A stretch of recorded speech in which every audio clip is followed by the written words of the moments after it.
Aujourd'hui, j'ai fait une bêtise en regardant la brute de mon enfance sur Instagram. Contexte, dans mon enfance, j'étais un enfant vif et bavard. Il m'arrivait même d'avoir des ennuis à l'école parce que je parlais trop. Puis j'ai changé d'école, où les enfants étaient tous relativement gentils, à l'exception de ces deux voyous qui jugeaient toujours tout le monde. Je voulais me lier d'amitié avec eux, mais plus je les connaissais, plus je ne voulais pas devenir comme eux. Au cours des 2 premières semaines passées dans la nouvelle école, j'ai pu constater que ces deux gamins dirigeaient l'établissement comme s'il s'agissait de leur maison de jeu. Ils n'avaient aucun filtre.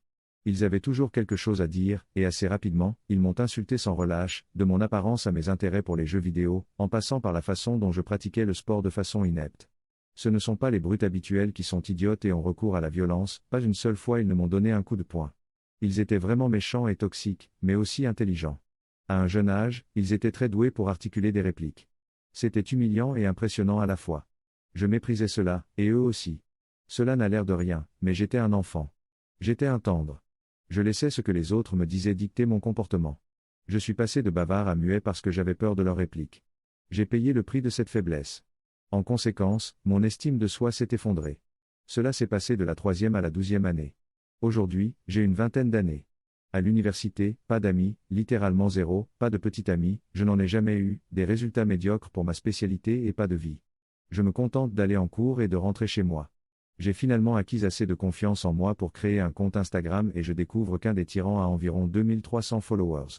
Il a une petite amie, il est entouré d'amis, il a une belle maison, il part en vacances avec des vues incroyables, et sa vie a l'air d'être un bon moment.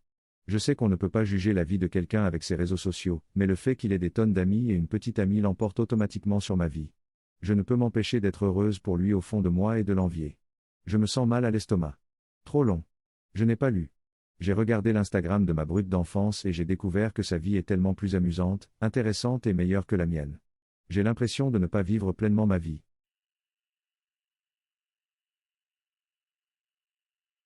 Aujourd'hui, j'ai fait une erreur en demandant à mon médecin de définir le terme marche. Cela s'est passé il y a environ 4 ou 5 ans. J'avais rendez-vous chez le médecin pour un ongle incarné qui persistait depuis 9 mois parce que je m'y acharnais, à cause de mes tocs. Nous entrons dans la salle d'examen et le médecin me demande si j'ai mal dans des circonstances particulières, comme en position assise, debout et, enfin, en marchant. Il faut savoir que je suis atteint du syndrome d'Asperger, ce qui, au cas où vous ne le sauriez pas, signifie, entre autres, que je suis hyper littéral et que j'ai du mal à supporter l'humour et le sarcasme.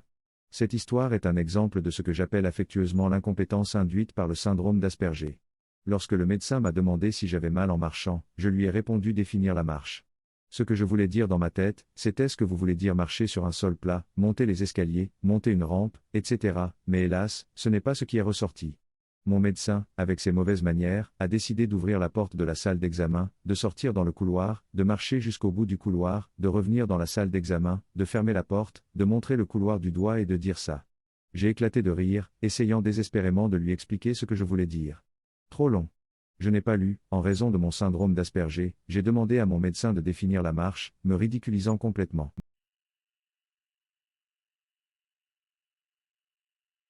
Aujourd'hui, je me suis trompé, je pensais que tous les mecs respectaient l'étiquette du cul propre lorsqu'ils se faisaient faire une fellation.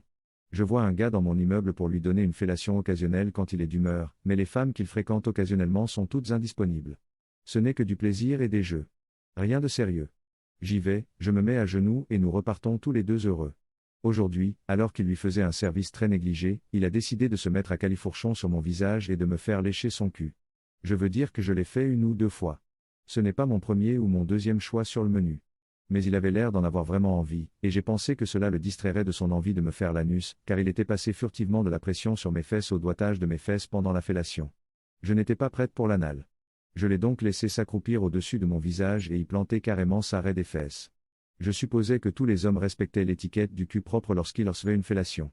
La transition entre la fellation, le léchage des boules, le léchage des parties génitales et le léchage des fesses est suffisamment fréquente pour que je suppose que tous les hommes nettoient l'ensemble de la région pelvienne avant une séance de fellation. Je me suis trompé. J'ai hurlé dans le canyon de son cul, mais mes cris étaient étouffés. Je me suis dégagé de lui si rapidement.